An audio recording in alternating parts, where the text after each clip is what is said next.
유럽의 전기차 시장 같은 경우는 1분기에 전년 대비해서 23.6% 상당히 많이 성장을 했습니다. 이건 유럽의 정책의 영향이 좀 있고요. 미국 역시도 테슬라가 역성장을 했는데도 불구하고 10%대 판매 성장이 나오고 있습니다. 근데 여기서 주목을 해야 되는 거는 전체 자동차 판매량은 별로 는 게 없어요. 전기차 쪽의 비중 자체는 늘어나고 있다는 걸 보실 수 있습니다. 정의선 회장도 백악관으로 초청을 받았다고 하더라고요. 초청받은 사람들이 현지 투자를 발표했던 기업의 CEO들이기 때문에 기왕이면 초청해놓고 나서 먼저 니네들이 해줬기 때문에 나도 니네들한테 뭔가를 주겠다. 그걸 좀 기대해봐도 되지 않을까? 최근 2차전지 주가와 주목할 만한 이슈는 무엇인가요?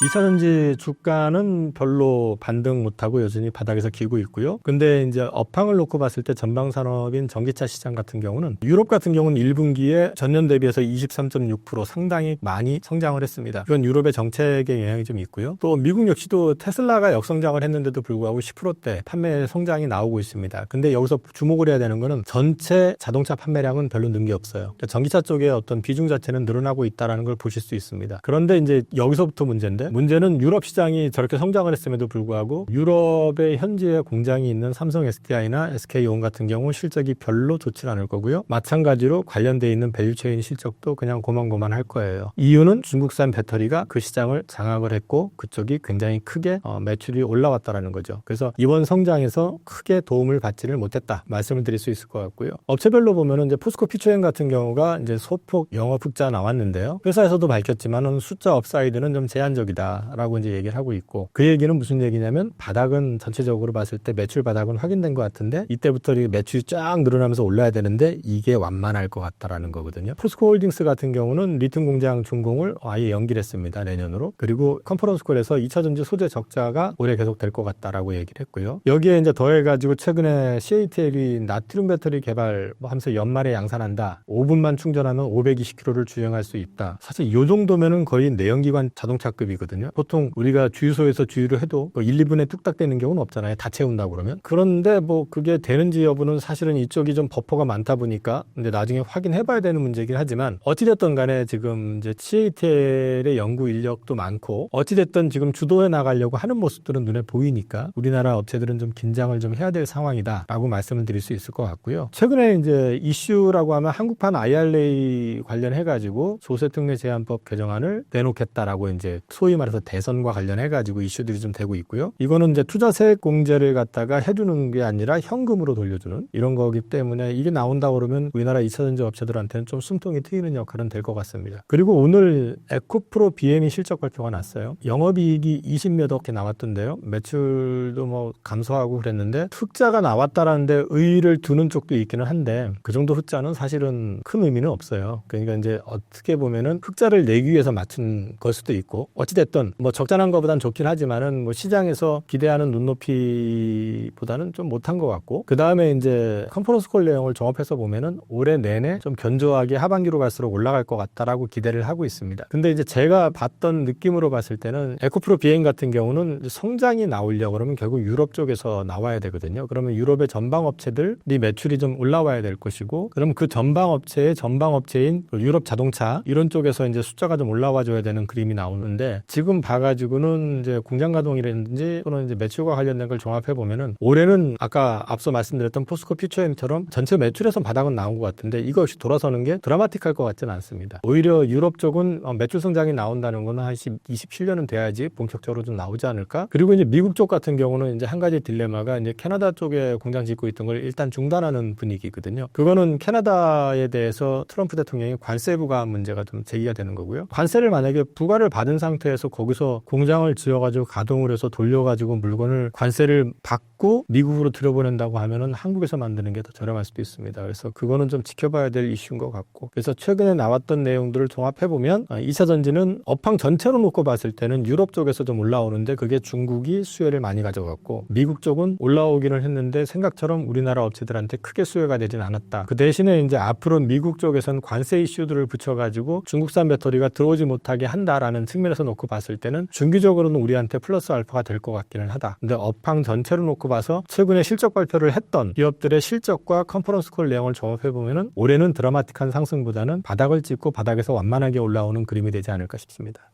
무역 갈등 완화 기대감이 2차전지 주가에 어떤 영향을 미치나요? 2차 전지 같은 경우는 앞서 이제 말씀을 드렸지만 중국산 배터리에 대해서 미국이 고율 발세를 부과했기 때문에 미국 시장 자체의 진입을 이제 원천 차단하는 효과가 있습니다. 근데 최근에 이제 ESS 같은 경우는 거기에 사용되는 배터리 같은 경우도 이제 관세가 이제 부과가 되기 시작하면서부터 아마 올 하반기부터는 수주가 우리나라 업체들 쪽으로 많이 돌아설 것 같아요. 그런 측면에서는 좀 긍정적이지만 그게 숫자로 찍히는 건 올해가 아닙니다. 이제 그거는 염두에 두셔야 될 것 같고 캐나다하고 관련돼서 자동차 부품 관세 이슈 이런 것들이 현지 업체들 특히 앞서 말씀드렸던 에코프로 비행 같은 경우는 공장 짓는 거를 일단 좀 스톱하는 분위기. 근데 지금 캐나다가 바로 옆에 붙어 있고 굉장히 꼭 북미라고 해봤자 새 나라잖아요. 근데 잘 지냈는데 지금 거의 왼수처럼 됐잖아요. 그래서 지금 새로 취임한 신임 캐나다 총리가 오늘 얘기한 거를 기사난 거 보니까 미국의 배신을 잊지 말자 뭐 이런 식으로까지 굉장히 좀 자극적으로 이제 제목을 뽑은 건지 모르겠지만 그런 내용을 하고 있을 정도로 좀 감정이 서로 안 좋은 상태이기 때문에 이게 어떻게 풀릴지는 좀 봐야 될 것 같아요. 그리고 이번에 자동차 관세 관련해서 이제 발표된 내용을 보면 중복된 관세를 일부 풀어줄 것 같은 철강이나 알루미늄 관련해서 이제 그런 뉘앙스지 자동차 관세 자체를 줄여줄지에 대해서는 좀 지켜봐야 될 것 같아요. 그래서 이제 그게 이번에 현대차 정의선 회장도 백악관으로 초청을 받았다고 하더라고요. 그러면 이제 초청받은 사람들이 주로 이제 현지 투자를 발표했던 기업의 CEO들이기 때문에 기왕이면 초청해놓고 나서 그 사람들 세워놓고 내가 뭐라고 했기 때문에 이 사람들이 여기다 투자한 거야 이런 거 말고 먼저 니네들이 해줬기 때문에 나도 니네들한테 뭔가를 주겠다 이런 게 좀 나왔으면 그걸 좀 기대해봐도 되지 않을까? 네, 트럼프 대통령이 할지 안 할지는 잘 모르겠는데 그 부분에 있어서는 좀 이제 기대감을 좀 가져볼 수 있지 않을까 싶습니다. 그리고 2차 전지 같은 경우는 이제 딜레마 아닌 딜레마는 관세 부과를 받게 될 경우에는 이제 미국 외 지역에서 배터리를 만들거나 아니면은 이제 소재를 갖다가 수출을 할 경우에는 분명히 가격적인 부담은 됩니다. 그래서 이제 그 부분에 대한 거는 좀 풀어나가야 될 숙제이기 때문에 그거는 플러스 알파인데 만약에 이 완화를 시켜주는데 중국산 배터리에 대해서 또 완화를 또 시켜준다 그러면 우리한테는 또 그거에 또 별로 좋지 않을 수도 있죠. 그래서 이제 완화의 범위가 어느 정도냐 그게 좀 중요할 수 있다. 그렇게 말씀을 드릴 것 같아요.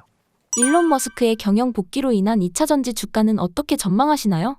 이미 주가는 사실 일론 머스크 복귀, 그러니까 도지 활동을 줄인다는 것만 가지고도 급등을 했고요. 근데 급등을 했는데 올라가면서 공교롭게도 그 자율주행과 관련해가지고 규제를 갖다 굉장히 완화를 시켰죠. 그러니까 사고가 나도 그거에 대해서 원인 분석하고 뭐하고 해서 보고하는 게 아니잖아요. 굉장히 그 보고와 관련돼 있는 부분들을 단순화시켜버렸고, 이게 또 주가를 땡겨버리니까 결국은 전기차 판매량도 늘고 있어요, 지금요. 그것도 있지만은 사실 FSD 상용화와 관련돼 있는 부분이 크게 기대감을 부각을 시키면서 주가가 급등을 했고 그래서 $280 중반까지 지금 올라와 있거든요. 이게 $220에서 지금 단기간에 올라왔는데 이런 부분들은 결국은 테슬라가 가지고 있는 그 미래가치 FSD 그다음에 옵티머스라고 하는 이제 로봇 이런 쪽에 대한 기대감이 더 많이 반영이 된 거라고 봐야 될 것 같아요. 그리고 보급형 전기차에 대해서도 출시를 하겠다 올해 그 부분에 대해서 다시 한번 확인해 준 것도 역시 긍정적인 측면이 있었던 것 같고요. 다만 이제 여전히 트럼프 노이즈가 있을 수 있다. 그거는 이제 한 가지 변수일 수 있고 또 한 가지는 도지 활동을 줄이는데 기왕이면 저는 이제 안 했으면 좋겠는데 거기서 또 다른 밉상 짓을 했을 경우에는 또 영향을 좀 받을 수 있겠죠. 그리고 또 한 가지는 앞으로 변수가 FSD를 막상 지금은 그 사람이 옆에 타가지고 그걸 이제 한다고 하지만은 앞으로 이제 완전히 그 로보택시 출시가 돼가지고 6월 달부터 가동이 된다고 했었을 때 돌발 변수만 나오지 않는다면은 그거에 대한 기대감은 계속 커질 수 있지 않을까. 그래서 사실 투자하기가 제일 어려우면서도 기대감을 제일 크게 가져가는 데가 역시 테슬라다. 그렇게 말씀드릴 것 같아요. 포스코와 에코프로 그룹은 어떤 상황인가요?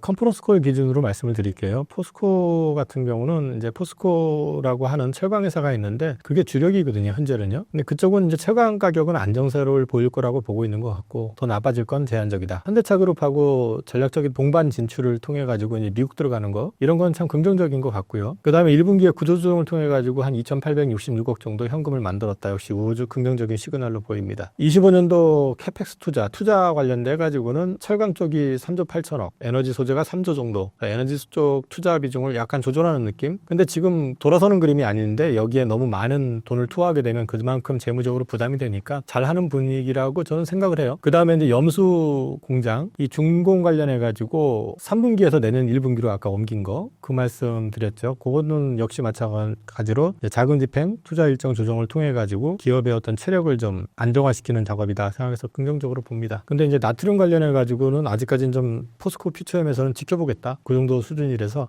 만약에 중국이 나트륨 배터리 쪽으로 지금 당장은 지금 얘기하는 걸 저도 액면대로 믿지는 않지만 연말에 정말 상용화가 본격화된다고 했었을 때는 이거에 대해서 대응하는 것도 그렇게 만만치 않을 수 있어요. 그래서 그걸 마냥 지켜보는 거는 아닌 것 같다라는 게 개인적인 생각입니다. 에코프로 그룹 같은 경우는 뭐 여기 이제 에코프로 BM 관련해 가지고 영업이 20억 내외 흑자 전환 가능성, 제가 통밥을 굴렸던 건데 24억인가 나왔더라고요. 그러니까 어쨌든 20억대 정도 나왔는데 이거는 앞서 말씀드렸지만 의미 있는 숫자 아니다라고 저는 보고 있고요. 매출은 대폭적으로 감소했고요. 전방업체 SDI가 워낙에 실적도 안 좋았었던 이유도 있고, 반면에서 이제 에코프로 같은 경우는 인도네시아의 그 니켈 제련소 지분 투자 효과 이런 것들 때문에 긍정적인 그림이 나올 것 같다. 이 정도고, 여전히 에코프로 그룹 같은 경우도 자본 조달 이슈 있어서 에코프로 멀티가 조달을 했지만 이후에는 좀 이런 자본 조달보다는 어쨌든 투자 일정 조정을 한다든지 아니면 재고 부분 조정해가면서 재무 구조를 안정화시켜 나가면서 좀 회사를 유지하는 것이 회사에는 좀 더 유리하지 않을까 싶습니다. 2차전지 개인 투자자들의 전략은 어떻게 세워야 하나요? 2차전지 개인 투자자들은 지금은 일단 앞서 말씀드린 것처럼 실적적으로 봤을 땐 얼추 바닥을 확인하는 분위기다. 여기서 더 악화되거나 이런다는 측면에서 생각을 한다 보면 그거는 경기 침체가 와가지고 자동차가 안 팔리기 시작하고 이럴 경우에는 물론 당연히 충격을 받겠지만, 그게 아니라 그러면은 실적적인 측면에서는 바닥이 온 것 같고 이제 돌아서는 게 좀 완만할 것 같다. 그래서 이거를 많이 가지고 계신 분들이라 그러면 어떤 특정 이슈가 발생이 돼서 급등을 하거나 이럴 때는 일정 부분 비중 조절을 좀 하셔서 포트 분산을 해보는 것도 방법이고요. 뭐 굳이 나는 2차전지로 승부 보겠다 하시는 분들은 이제 회사 자체의 재무적인 여력, 재무 안전성, 또 돌발적으로 갑자기 증자를 해버리거나 뭐 시비를 발행하거나 이럴 경우에 이제 시장에서는 어쨌든 좋게 보지는 않을 거니까 이제 그런 거에 대해서 염두에 두셔야 될 거고, 이제 그런 걸 검토를 해보실 필요가 있다. 그리고 전 뭐 계속해가지고 초기 때부터 말씀드렸던 거는 2차전지는 편안할 때 포트의 일부만 일단 가져가고 진짜 본격 성장이 나온다 싶을 때 비중을 키워도 늦지 않다. 그런 측면으로 말씀을 드리겠습니다.